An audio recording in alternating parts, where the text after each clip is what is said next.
Dito sa Papa Dudut Stories, ikaw ay hindi nag-iisa.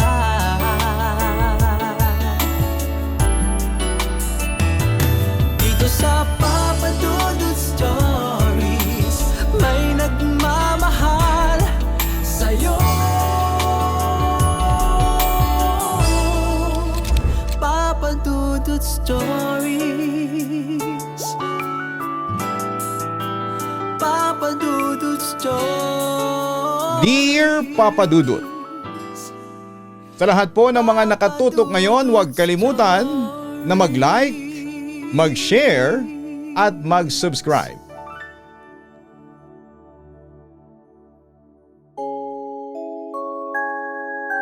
Dear Papa Dudut, itago mo na lamang ako sa pangalang Jared, 32 years old, dating freelance investigative journalist dito sa Maynila. Dati rin po akong atheist.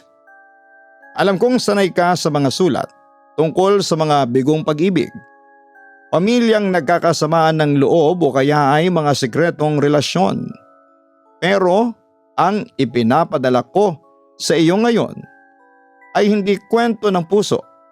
Ito ay kwento ng isang lalaking unti-unting kinakain ng dilim. Papa Dudut, hindi ako baliw. Yon ang unang gusto kong linawin.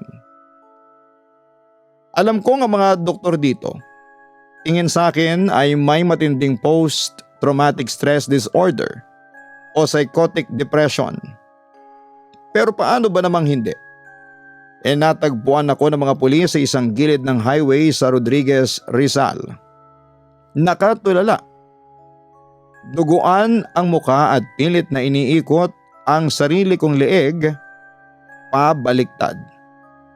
Ang akala nila ay nasiraan ako ng bait dahil sa droga o matinding trauma. Pero ang totoo, may nakita ako. May nalaman ako na hindi dapat nalaman ng isang mortal. Nagsimula ang lahat noong unang linggo ng Mayo taong 2025. Bilang freelance journalist, naghahanap ako ng mga kwentong out of the box. Yung mga underground na balita na hindi na ilalabas sa mga primetime TV network. Isang gabi nakatanggap ako ng email mula sa isang nagngangalang Aling Rosing. Sabi niya sa email, "Sir Jared, tulungan ninyo kami. Ang anak kong si Kael sinasapian ng demonyo. Ayaw kaming tulungan ng simbahan dahil sinasabi nilang may sakit lamang sa utak ang anak ko. Pero iba ito, sir. Parang awa mo na. Kunan mo ng video para makita ng mundo." Sa totoo lang, Papa Dudut, ay natawa ako nung una. Atheist ako. Hindi ako naniniwala sa Diyos. Lalong hindi sa demonyo. Para sa akin ang lahat ng sinasabing demonic possession ay alinman sa matinding sakit sa utak tulad ng schizophrenia o kaya naman ay panluloko lang ng mga taong gustong sumikat o makahingi ng pera. Naisip ko, magandang material ito para sa isang documentary na magbubunyag kung paanong ginagamit ng ilang pamilya ang relihiyon at pamahiin para pagtakpan ang mental illness. Kaya binuhat ko ang camera ko, ang aking tripod at ang aking digital recorder. Sumakay ako sa motor ko at bumiyahe patungo sa isang liblib na sitio sa Rodriguez. Doon sa dulo ng isang madilim at bahaing kalsada, nakatayo ang isang luma, 2 palapag na bahay na gawa sa marupok na kahoy at semento. Doon ko nakilala ang pamilya ni Kael at doon nagsimula ang impyerno ko. Nang dumarating ako sa bahay na yon, sinalubong ako ng ama ni Kael na si Mang Amado at ang kanyang asawa na si Aling Rosing. Mukha silang mga ordinaryong tao sa probinsya. Pagod, maitim ang ilalim ng mga mata at balisa. Pero may kakaiba sa kilos nila. Masyado silang patingin-tingin sa paligid na parang may tinataguan o may inaabangan. Salamat at dumating ka, Sir Jared. Sabi sa akin ni Aling Rosing habang nanginginig ang mga kamay na nag-aabot ng baso ng tubig. Hindi ko ininuman ang tubig. May kakaibang amoy na agad akong napansin pagpasok ko pa lamang sa sala. Amoy imbornal ba na may halong patay na daga? Tanong ni Mang Amado na parang nabasa ang isipan ko. Oho, sagot ko. Sabay takip ng ilong gamit ang panyo. May patay na hayop ba kayo rito? Wala sir, bulong ni Mang Amado. Ganyan ang amoy dito kapag gising siya. Masasanay ka rin sa loob ng ilang oras. Papadudot, sanay ako sa mga amoy ng punerarya at mga bangkay sa sementeryo dahil sa mga nakaraang coverage ko. Pero ang amoy sa loob ng bahay na yon ay kakaiba. Masangsang na parang kemikal na may halong amoy ng nabubulok na laman at natuyong dugo. At habang papalapit kami sa hagdanan paakyat sa ikalawang palapag, lalong tumitindi ang lamig ng hangin kahit na napakainit ng gabi na yon. 3 linggo na siyang ganyan, Sir Jared. Kwento ni Aling Rosing habang umaakyat kami. Hindi kumakain, hindi umiinom ng tubig. Pero ang nakapagtataka ay hindi siya nangihina. Kung titingnan mo ang katawan niya ay parang kalansay na. Pero kapag nagwala siya ay 4 na lalaking matitipuno ang kailangang humawak sa kanya. Bakit hindi ninyo dinala sa National Center for Mental Health sa Mandaluyong? Tanong ko. Sinusubukan kong panatilihin ang aking pagiging profesional at lohikal. Dinala na namin sir, sagot ni Mang Amado. Sabi ng mga doktor, psychosis daw. Binigyan ng mga gamot pero nung pinainom namin, isinukan niya ang gamot na may halong mga itim na uod na buhay. Doon na kami natakot. Pagkatapos noon, ayaw na niyang uminom ng kahit na ano at nagsimula na siyang manakit ng kanyang sarili. Nakarating kami sa tapat ng isang pinto sa dulo ng pasilyo. Sa ikalawang palapag, may 3 malalaking padlock ang pintuan. Bago buksan ni Mang Amado, ang mga susi ay tinignan niya ako ng diretsyo sa mga mata. Sir Jared, ano man ang makita mo o marinig mo sa loob, pakiusap. Huwag kang magpapakita ng takot. Mas lalo siyang nanggagalaiti kapag alam niyang natatakot ka. At isa pa huwag kang makikinig sa mga sinasabi niya. Tumango ako. Pero sa loob-loob ko, natatawa pa rin ako. Sabi ko sa sarili ko, acting lang yan. Papanoorin ko kung gaano kagaling ang batang ito. Pero nang bumukas ang pintuan, ang nakita ko ay tuluyang bumasag sa aking pagiging pilosopo. Papadudot kung nakakita ka na ng mga horror movie tungkol sa exorcism. Kalimutan mo ang mga yon. Ang realidad ay mas masahol pa. Ang kwarto ay walang kahit na anong kagamitan maliban sa isang manipis na foam sa sahig. Ang mga bintana ay hinaharangan ng mga tabla ng kahoy at pinalibutan ng makapal na plastik. Sa gitna ng silid nakakadena ang mga kamay at paa ng 19 na taong gulang na si Kael. Ang mga kadena ay nakabaon sa semento ng dingding gamit ang malalaking bolt. Si Kael ay nakaupo sa sahig, nakayuko ang ulo. Payat na payat siya, papadudot. Ang balat niya ay kulay abo na parang bangkay at litaw na litaw ang bawat buto sa kanyang dibdib at kanyang tadyang. Ang suot niyang short ay punong-puno ng mantsa ng ihi at ng dumi. Pero ang pinakamatindi ay ang kanyang muka at dibdib. Puno ito ng malalalim at sariwang kalmot. Ang ilan sa mga sugat ay bumuka na at kitang-kita ang pulang laman sa ilalim. Kael, tawag ni Aling Rosing. Dahan-dahang itinaas ng binata ang kanyang ulo. Doon ako unang nakaramdam ng tunay na kilabot. Ang kanyang mga mata ay walang puti, Papa Dudut. Ang buong eyeballs niya ay nangingitim na parang dalawang pool ng langis. Walang emosyon. Walang buhay, pero nakatitig sa akin ng direkta. Inihanda ko ang kamera ko. Binuksan ko ang switch at itinutok sa kanya ang lente. Sabi ko sa sarili ko ay kailangang makuha ko ito ng malinaw, Papa Dudut. Huwag kang lalapit, kuya. Mahinang sabi ni Aling Rosing sa akin. Tatlong linggo na siyang ganyan. At kagabi kinain niyang sarili niyang mga daliri.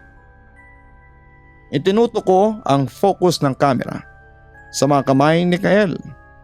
Napasinghap ako. Ang dulo ng 3 daliri niya sa kanang kamay, ang hintuturo, gitna at palasingsingan ay putol. Hindi putol na parang tinaga ng itak, kundi putol na parang nginat-ngat. Kitang-kita ang puting dulo ng buto na lumalabas sa lasog na laman. At ang mas nakakakilabot habang nakatitig sa akin ay dahan-dahang tinaas ni Kael. Ang kamay niya at dinilaan ang duguan at exposed na buto ng kanyang daliri. Dinilaan niya ito na parang aso na lumalagok ng tubig habang gumagawa ng tunog na parang humihikbi. Bakit hindi ninyo dinala sa ospital ang kamay niya? Medyo pasigaw kong tanong kay Mang Amado dahil sa halo-halong inis at takot. Gusto namin, sir. Pero tuwing susubukan naming lumapit para lagyan ng benda, nagwawala siya ng husto at nagbabantang papatayin kaming lahat. Sagot ng ama. Biglang tumigil si Kael sa pagdila sa kanyang daliri.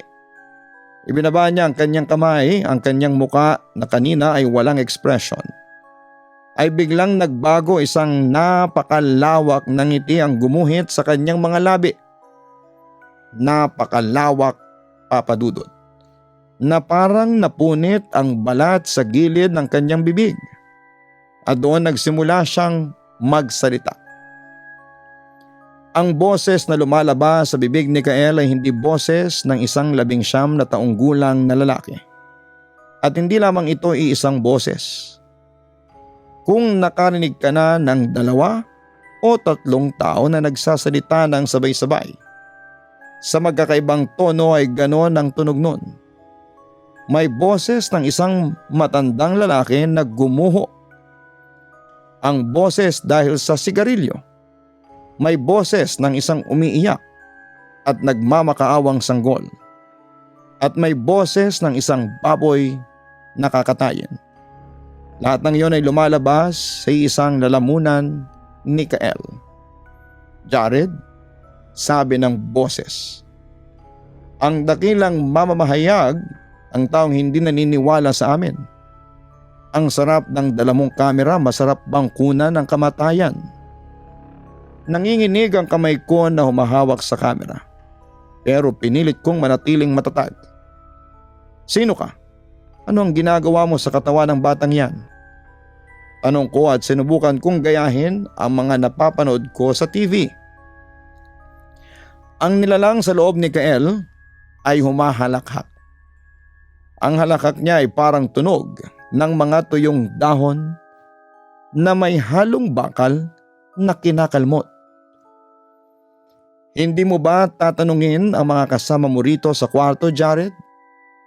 Bakit hindi mo tanungin si Amado kung nasaan ang kapatid niyang si Bernardo? Nilingon ko si Mang Amado. Nakita kong biglang namutla ang matanda at napakapit sa braso ng kanyang asawa. Huwag mo siyang pakinggan, Jared. Nagsisinungaling yan. Sigaw ni Mang Amado. May sasabihin akong sekreto sa iyo, Jared. Biglang wika ni Kael sa akin. Journalist ka kaya alam kong magugulat ka sa sasabihin kong katotohanan sa iyo. Dagdag pa niya.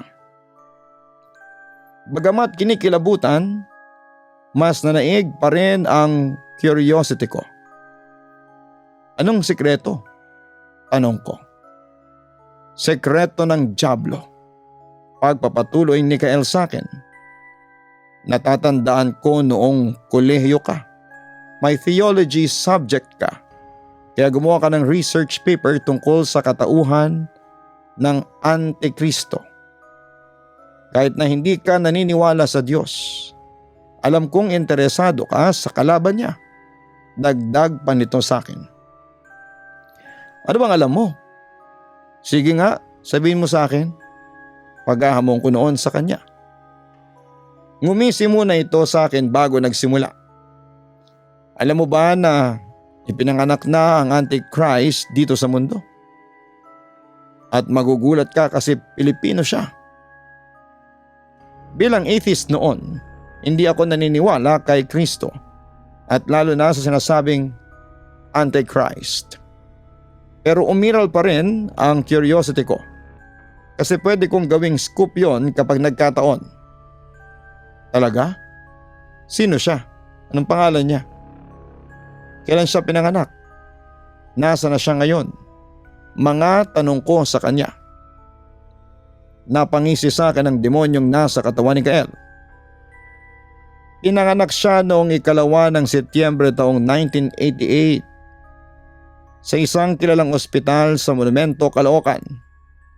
Natatandaan ko pa ang pangalan ng doktor na tumulong para maisilang siya. Si Dr. Montemayor. Pagkatapos noon ay umiiling itong tumatawa na parabang nanggagaling sa kailaliman ng lupa. Mag-isang nakatira ngayon ang Antikristo sa isang compound sa De Castro Street, Santa Quiteria, Barangay 162, Caloocan City. Dagdag pa nito. Anong pangalan niya? Muling insist ko. Ikaw nang tumuklas nun, Jared. Basta normal lang ang buhay niya. Hindi siya politiko o nagmula sa mayamang angkan. Sa tingin ng mga tao ay normal lamang ang buhay niya. Pero ang hindi nila alam ay kinokontrol niya ang isipan ng mga politiko sa Pilipinas. Hindi ba kayo nagtataka kung bakit sobrang gulo ng politika sa bansa? Dahil yon sa kapangyarihan niya. Gusto niya ay kasinungalingan ang manaig. Sa puntong yon, Papa Dudut, natigilan ako at napatingin ako kay Mang Amado. At sa pag-iling niya, sinasabi niya sa akin na huwag kong paniwalaan ng sinasabi ng demonyo. Sinungaling ka. Gusto mo lang kaming takutin. Walang Antikristo. Lahat ng ito ay gawa-gawa mo lamang. Naibulalas ko. Matapos kong ma-realize ang panloloko ng dyablo sa akin. Hindi na ako magtataka kung nasabi mo ang mga yan. Panunuya naman sa akin ni Kael. Hindi ka nga naniniwala sa Diyos, hindi ba?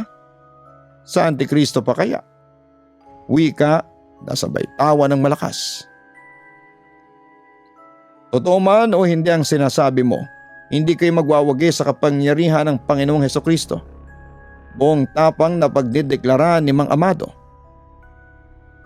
Tumingin ang dyablo sa ama ni Kael na may halong galit at pandidiri. Pero mamayang kaunti ay ngumisi ito sa amin. Mabalik tayo kay Bernardo. Muling wika ng demonyo sa amin sabay titig ng masama kay Mang Amado. Sa puntong yon, mas malakas, mas mapang-uyam. Si Bernardo, ang mabait mong kapitbahay, Amado. Ang kapatid na binaril mo sa likod dahil lamang sa 5 hektaryang lupa na iniwan ang mga magulang ninyo 6 na taon nang nakakaraan. Naaalala mo pa ba kung paano siya nagmakaawa sa iyo? At naaalala mo ba kung saan mo siya itinago? Doon sa ilalim ng semento ng kusina ninyo. Doon niyo siya ibinaon habang basang-basa pa ang semento. Gabi-gabi ay tinatapakan ninyo ang bangkay niya habang nagluluto kayo ng hapunan. Tumahimik ka! Tumahimik ka! Hysterical na sigaw ni Mang Amado. Napaluhod ang matanda at tinakpan ang kanyang mga tenga. Ang kanyang asawa na si Aling Rusing ay nagsimula na ring umiyak. Hindi dahil sa takot sa demonyo kundi dahil sa katotohanang nabunyag, Papa Dudut. Napatitig ako kay Mang Amado. Bilang isang journalist, alam ko ang mukha ng isang taong huling-huli sa krimen. Ang panginginig ng kanyang panga, ang pawis na bumubuho sa kanyang noo. Lahat yon ay patunay na totoo ang sinasabi ng nilalang. Walang kahit sinong tagalabas ang nakakaalam ng tungkol sa pagkawala ni Bernardo. Ang alam ng buong sityo ay lumuwas ito ng Maynila at hindi na bumalik pa. Ang buong kwarto ay napuno ng ingay ng pag-iyak ni Aling Rosing at ang mga mura ni Mang Amado. Papadudot doon ko na-realize na ang kontrobersyang kinakaharap ko ay hindi lang tungkol sa isang batang sinasapian.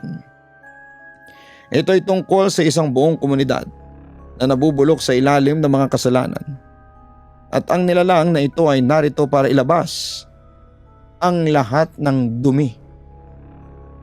Pero hindi doon nagtatapos. Umarap sa akin ang nilalang, ang nangingitim nitong mga mata ay tila pumasok sa pinaka malalim na bahagi ng utak ko.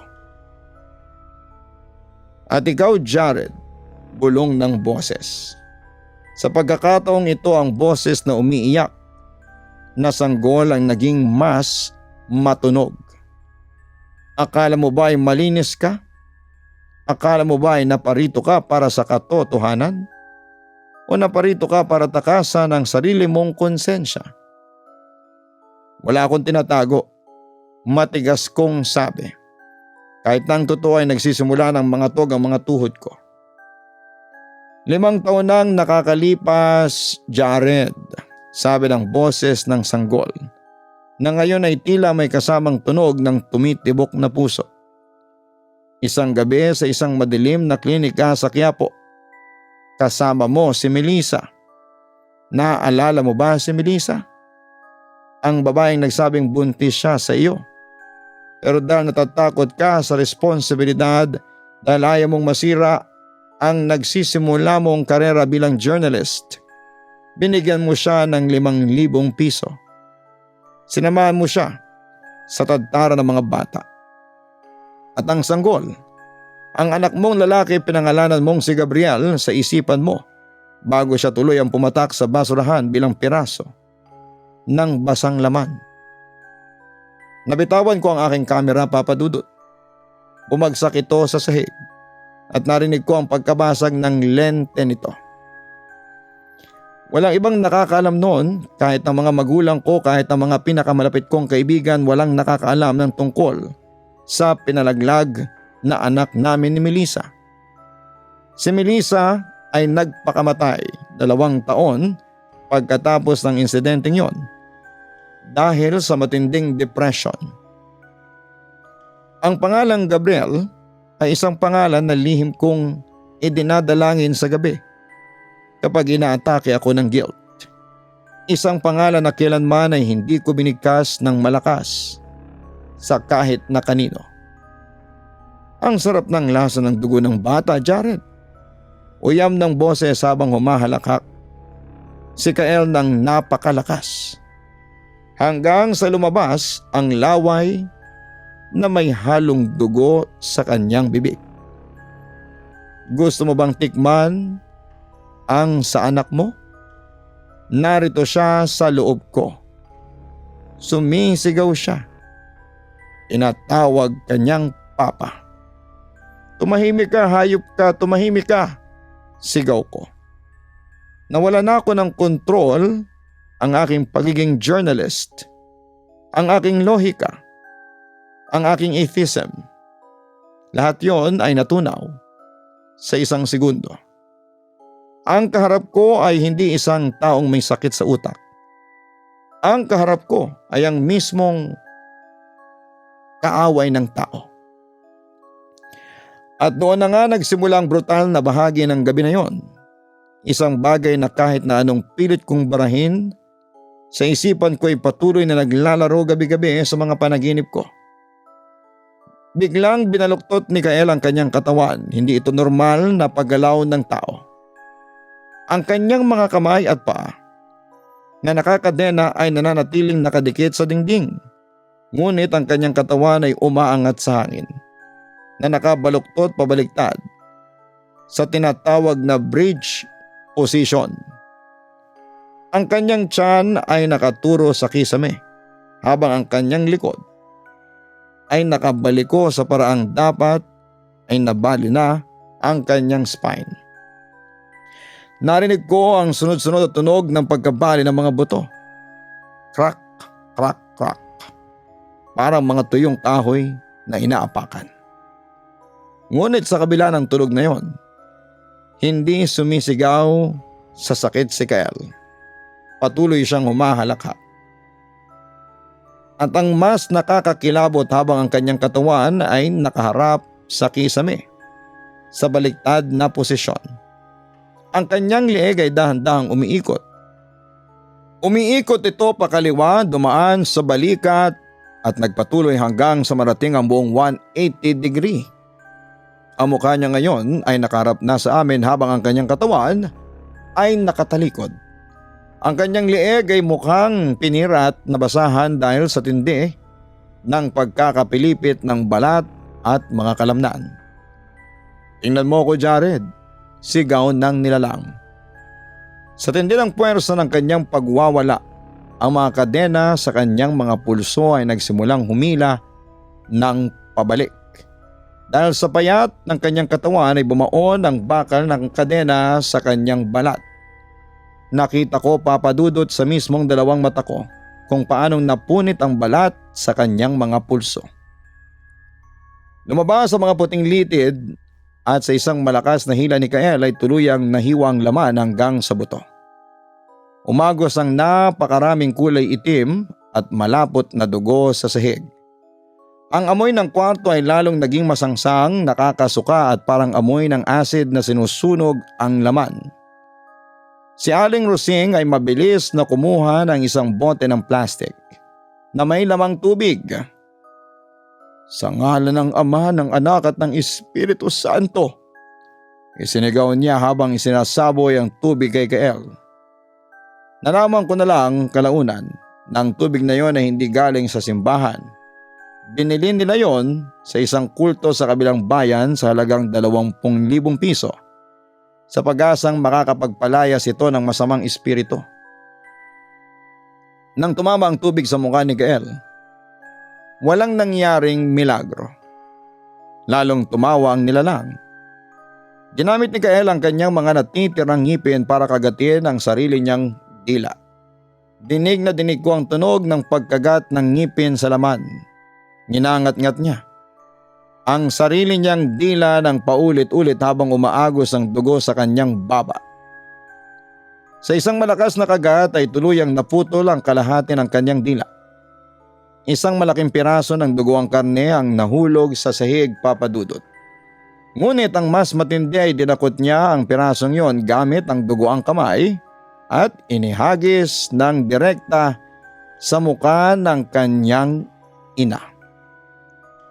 Tumama ang naputol na dila sa pisngi ni Aling Rosing na nag-iwan ng mantsa ng dugo bago ito bumagsak sa sahig, Papa Dudut. Kahit nawala ng dila, kahit putol na ang bahagi ng kanyang pananalita, ang natitirang tuod ng dila sa loob ng bibig ni Kael ay patuloy na nagsasalita. Mas naging garalgal ang boses, mas mahirap intindihin pero malinaw ang bawat mura at bawat blasphemy laban sa Diyos. Nagsasalita siya sa isang kakaibang wika, marahil ay Latin o isang sinaunang lengguwahe, na tuwing naririnig ng tenga ko ay parang may karayom na tumutusok sa loob ng utak ko. Nararamdaman ko na lamang na may tumutulong mainit na likido mula sa sarili kong mga tenga. Nang kapain ko ang dugo sa aking tenga ay kinilabutan ako. Hindi ko na kaya, Papa Dudut. Hindi ko na kaya. Journalist ako. Sanay ako sa katotohanan pero ang katotohanan ito ay hindi para sa tao. Binalikan ko ang aking kamera sa sahig pero hindi ko na kinuha ang tripod. Tumakbo ako patungo sa pintuan. Si Mang Amado ay nakahandusay na sa sahig at walang malay dahil sa atake sa puso o matinding shock. Si Aling Rosing naman ay nakaluhod sa gilid, hawak ang naputol na dila ng kanyang anak at habang umiiyak at tumatawa ng sabay. Nabaliw na sila sa loob ng ilang minuto. Nang hawakan ko ang doorknob para lumabas, narinig ko ang isang malakas na crack mula sa likod ko. Nilingon ko ito sa huling pagkakataon at tuluyan ng nabali ang leeg ni Kael. Ang kanyang ulo ay nakalaylay sa kanyang likod na parang sirang manika. Patay na siya. Dapat ay patay na siya. Ngunit kahit nakalaylay ang ulo, ang mga nangingitim na mata ay gumugulong paakyat para tumitig sa akin. At sa aking mismong tenga, hindi sa loob ng kwarto kundi parang may bumubulong sa mismong loob ng eardrum ko kahit na ilang metro ang layo ko sa kanya. Narinig ko ang huling pangungusap ng nilalang. Kahit saan ka magtago, Jared, pinalaglag mo rin kami. Magkikita tayo sa bahay. Mabilis kong binuksan ang pintuan, tumakbo ako pababa ng hagdanan at hindi ko na nilingon ang bahay na yon. Sumakay ako sa aking motor at pinasibad ko ito ng napakabilis sa gitna ng kadiliman ng Rodriguez Rizal. Habang nagmamaneho ako'y umiiyak ako ng napakalakas. Naririnig ko pa rin ang halakhak ng nilalang sa hangin at naririnig ko ang boses ng sanggol na tinatawag akong Papa. Hindi ko alam kung paano ako nakarating sa highway. Ang sunod ko na lamang na natatandaan, Papa Dudut. Napapaligiran na ako ng mga pulis at mga rescue worker. Sinasabi nila sa akin na huminto raw ako sa gilid ng kalsada at sinubukan kong iikot ang sarili kong leeg gamit ang aking dalawang kamay habang sumisigaw ng pangalan ni Gabriel. Doon nila ako dinala sa ospital at kalaunan ay inilipat dito sa pasilidad na ito. Ilang linggo na ang nakalipas mula ng gabing yon, Papa Dudut, dito sa loob ng aking isolation room. Unti-unti kong nabuo ang mga piraso ng impormasyon sa pamamagitan ng mga lumang dyaryo na ipinahiram ng mga nurse sa akin.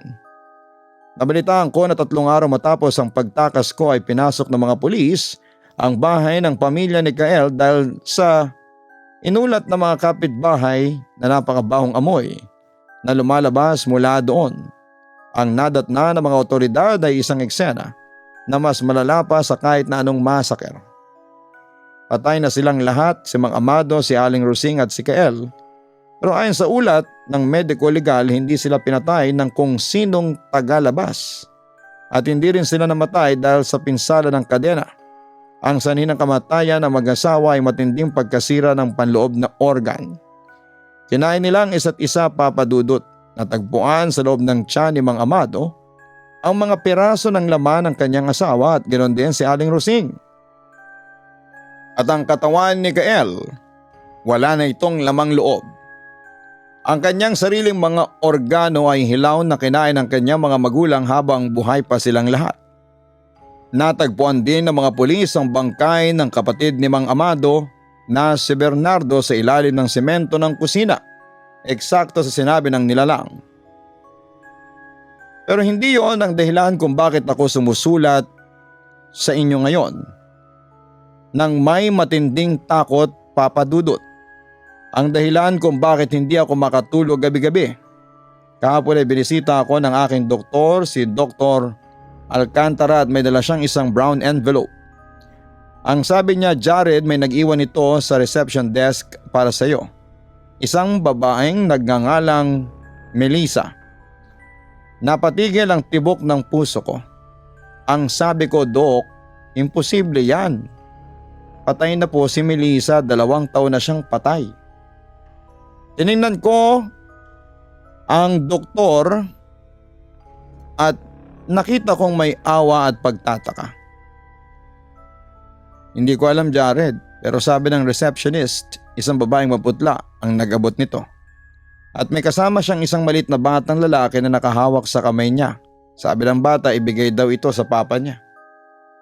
Nang umalis ang doktor, binuksan ko ang envelope. Sa loob ay walang sulat. Meron lang isang piraso ng USB flash drive.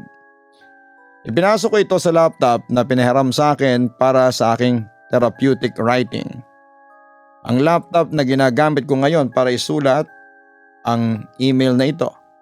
Sa loob ng USB may isang video file, binuksan ko ito. Papadudot ang video ay kuha mula sa aking camera. Ang camera na nabitawan ko sa sahig ng kwarto ni Kael. Ang video ay nagpapakita ng sandali kung saan ay tumatakbo ako palabas ng pintuan. Nakita ko ang sarili ko sa video na lumabas na ng kwarto. Ngunit ang kamera ay hindi namatay. Patuloy itong kumuha ng video sa sahig. At sa huling 3 minuto ng video, nakita ko si Kael na nakapilipid pa rin ang leeg pabaliktad na dahan-dahang gumagapang patungo sa kamera. Kahit na nakakadena ang kanyang mga paa, nahila niya ang bolt sa dingding dahil sa tindi ng kanyang lakas. Gumapang siya na parang gagamba gamit ang kanyang mga dugoang kamay na wala ng balat sa pulso. Nang makalapit siya sa lente ng kamera, tinaas niya ang kanyang dugoang muka at tinitigan niya ang lens. At sa likod ni Kael mula sa dilim na sulok ng kwarto, may isang maliit na anino ng isang batang lumalakad palabas. Ang bata ay walang muka, puro ito itim na usok lang ang ulo nito. Pero suot nito ang isang maliit na jacket na may tatak na binili ko para sa magiging anak ko sana, 5 taon na ang nakakalipas. Hawak ng bata ang kamay ng isang babaeng putol ang leeg, si Melissa. Tumingin ang anino ng bata sa camera at sa unang pagkakataon ay narinig ko ang boses ng malinaw. Hindi garalgal at hindi boses ng demonyo. Isang malinis at inosenteng boses ng 5 taong gulang na batang lalaki. Papa, bakit mo kami iniwan? Kay Kael. Ang lamig-lamig dito sa loob niya. Pero huwag kang mag-alala. Papunta na kami dyan sa kwarto mo. Malapit na kami. Mamayang kaunti ay narinig ko na ang tunog. Tunog na mga butong binabali mula sa ceiling vent ng isolation room ko. May gumagapang sa loob ng aircon duct. Kasabay nito biglang bumuhos ang napakabahong amoy ng imbornal. Ito yung dugo at nabubulok na karne. Lumalamig ang hangin hanggang sa makita ko ang sarili kong hininga. Mula sa vent, dahan-dahan lumabas ang ulo ni Kael, pabaliktad pa rin ang leeg. Nangingitim ang mga mata at duguan. Kasunod niya ang anino ng maliit na bata at ang multo ni Melissa. Papa, bakit mo kami iniwan? Bulong ng bata. Habang si Kael ay bumagsak sa sahig na parang gagamba. Handa akong saksakin ang kanyang mga litaw na buto sa daliri. Sa takot ko ay napaluhod ako, pero sa pagkakataong ito ay hindi ako sumuko. Naalala ko ang sinabi ng nilalang tungkol sa akin na nabubuhay siya sa mga kasalanan ko. Doon ko naintindihan ang lakas niya ay nagmumula sa aking guilt, sa aking pagtatago at sa aking kawalan ng paniniwala. Tumingin ako ng diretsyo sa nangingitim na mga mata ni Kael. Lumuha ako, pero hindi dahil sa takot, kundi dahil sa pagsisisi. Patawad, ang sabi ko. Tiningnan ko ang anino ng bata. Gabriel, anak, patawarin mo si Papa. Melissa, patawad. Duwag ako at pinagsisisihan ko ang lahat ng ginawa ko. Tinatanggap ko ang parusa ko, pero hindi ko hahayaang gamitin kayo ng demonyong ito. Sa unang pagkakataon, Papa Dudut, nawala ang pagiging atheist ko. Binigkas ko ang pangalan ng Diyos na matagal kong itinatwa. Sa ngalan ni Jesus, lisanin mo ang lugar na ito. Wala kang kapangyarihan sa akin dahil inamin ko na ang dumi ko. Isang matinding sigaw ang lumabas sa bibig ni Kael. Isang tili na parang libu-libong tao ang pinapatay. Ang anino ng bata at ni Melissa ay biglang nagbago. Ang itim na usok ay napalitan ng isang malinis at mabuting liwanag.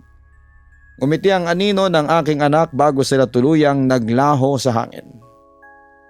Naiwang mag-isa si Kael o kung ano man ng demonyo sa loob niya. Nang mawala ang guilt ko, nawalan din siya ng kapit sa akin. Nagsimulang masunog ang kanyang balat na parang natutunaw na kandila sa tindi ng liwanag na pumapasok sa kwarto. Sa isang huling malakas na kalabog, tuluyang naglaho ang nilalang na nag-iwan lamang ng kaunting abo sa sahig at ang amoy ng insenso. Isang taon nang nakakalipas mula ng gabing yon, Papa Dudut. May 17, 2026. Nakalis na ako sa mental facility. Dineklara na akong magaling na mga doktor. Matapos nilang makita ang biglaang pagbabago sa mental state ko. Ang akala nila ay gumaling ako dahil sa mga gamot, pero alam nating dalawa ang totoo. Gumaling ako dahil napatawad ko na ang sarili ko at hiningi ko ang tawad sa langit. Hindi na ako investigative journalist ngayon. Iniwan ko na ang mundo ng krimen, dumi at mga kontrobersya. Nagtatrabaho na ako ngayon bilang isang volunteer sa isang orphanage at youth center dito sa Tagaytay. Gabi-gabi bago ako matulog ay nagdarasal ako para kay Melissa at kay Gabriel. At sa wakas ay payapa ng isipan ko at wala nang bumubulong sa tenga ko. Wala nang amoy ng nabubulok na laman. Ngayong gabi habang nagmamaneho ako pauwi galing sa trabaho, binuksan ko ang cellphone ko na nakatutok sa inyong programa sa YouTube at Spotify. At eto nga, naisipan kong i-email sa inyo ang kabuuan ng kwento ko. Sulat ito ng isang lalaking dumaan sa impyerno pero nakahanap ng daan pabalik sa liwanag. Salamat po sa pagsama sa akin sa madidilim na gabi sa pamamagitan ng pagsasalaysay ko sa programang ito. Ligtas na ako at sa wakas ay malaya na ako at walang pakialam sa mga sasabihin ng iba. Kung nababaliw ba ako o totoo ang sinasabi ko. Ang inyong tagapakinig, Jared. Bilib po ako sa lakas ng loob ni Jared dahil ang hinarap niya ay hindi lang isang pisikal na halimaw, kundi ang sarili niyang nakaraan. Natural lang na matakot ka noong una, Jared, dahil binuwag ng karanasang yon ang lahat ng pinapaniwalaan mong lohikal sa mundo. Ang pinakamahalagang aral na iniwan ng kwentong ito ay ang katotohanan ang pinakamalaking bitag ng masasamang espiritu o ng dilim ay hindi ang pananakot, kundi ang paggamit sa ating sariling mga lihim, guilt at pagkakamali para pahinain tayo. Hanggat tinatago natin ang ating dumi at pinapalaki ang ating sisi sa ating mga sarili, binibigyan natin ang kapangyarihan ng dilim na kontrolin ang ating nararamdaman. Ipinapakita rin dito na ang tunay na kaligtasan at kapayapaan ay hindi matatagpuan sa pagtakbo o sa mga peking lunas, kundi sa tapat na pag-amin sa atin na may mga pagkukulang tayo, paghingi ng kapatawaran at pagpapatawad sa ating mga sarili. Para sa inyong bagong simula, ipagpatuloy mo ang pagtutuon ng iyong oras at ng lakas sa pagtulong sa mga bata sa orphanage. Ang paggawa ng mabuti sa kapwa, Jared, ay isang magandang paraan ng restitusyon o pagpapakita ng iyong puso ay tuluyan ng nagbago. Huwag mo nang balikan ang naging buhay mo dati at ang mga underground na istorya na naglalantad sa dumi ng iba. Sa halip ay panatilihin mo ang iyong kapayapaan sa pamamagitan ng panalangin at tahimik na pamumuhay sa Tagaytay. Kung sakali mang dinalaw kang muli ng lungkot o ng alaala ni Melissa at ng batang si Gabriel, isipin mo na lang na nagbago ka na ng landas. At yun ang pinakamagandang regalo na maibibigay mo sa kanilang mga alaala. Manatili kang ganyan, Jared, isang taong nanggaling sa dilim pero piniling maglakad sa tunay na liwanag. Huwag kalimutan na mag-like, mag-share at mag-subscribe. Maraming salamat po sa inyong lahat at make sure na napapanood nyo po ito sa Papa Dudut channel. Kung hindi po, malamang ito po ay repost, no? Ng mga nagnanakaw ng ating video. Maraming salamat po sa lahat ng mga nag-report sa akin. At tinutulungan tayong malaman kung sino po ang mga gumagawa nito. Samantala, ipagdasal po natin ang ating sender na si Jared na matagpuan po niya ang tunay na kapayapaan ng isipan. At sana kung ano man ang kanyang pinagdaraanan ay matagpuan niya ang tunay na lunas ng kanyang suliranin sa kanyang isipan at sa kanyang puso. Maraming salamat po.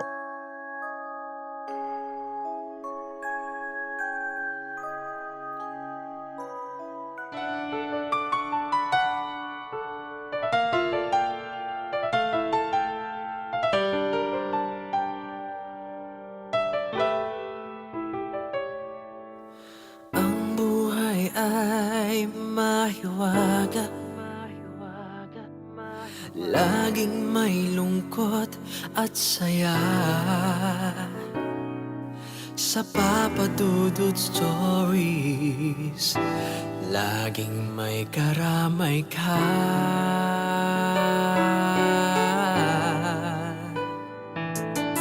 Mga problemang kay bigat, dito ay pakikinggan ka. Sa Papa Dudut Stories, kami ay iyong kasama. Dito sa Papa Dudut Stories, ikaw ay hindi nag-iisa.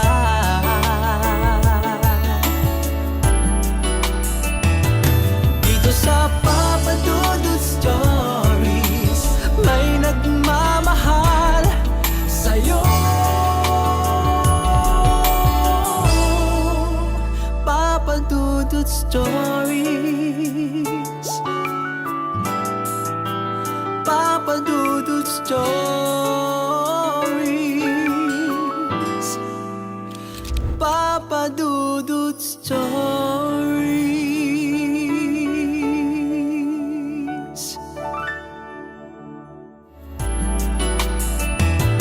Dito sa Papa Dudut Stories, may nagmamahal sa'yo. Papa Dudut Stories, Papa Dudut Stories. Hello mga ka-online, si Papa Dudut po ito. Nag-enjoy ka ba sa ating kwento ngayong araw? Huwag kalimutan na i-share, mag-like at mag-subscribe. Maraming salamat po.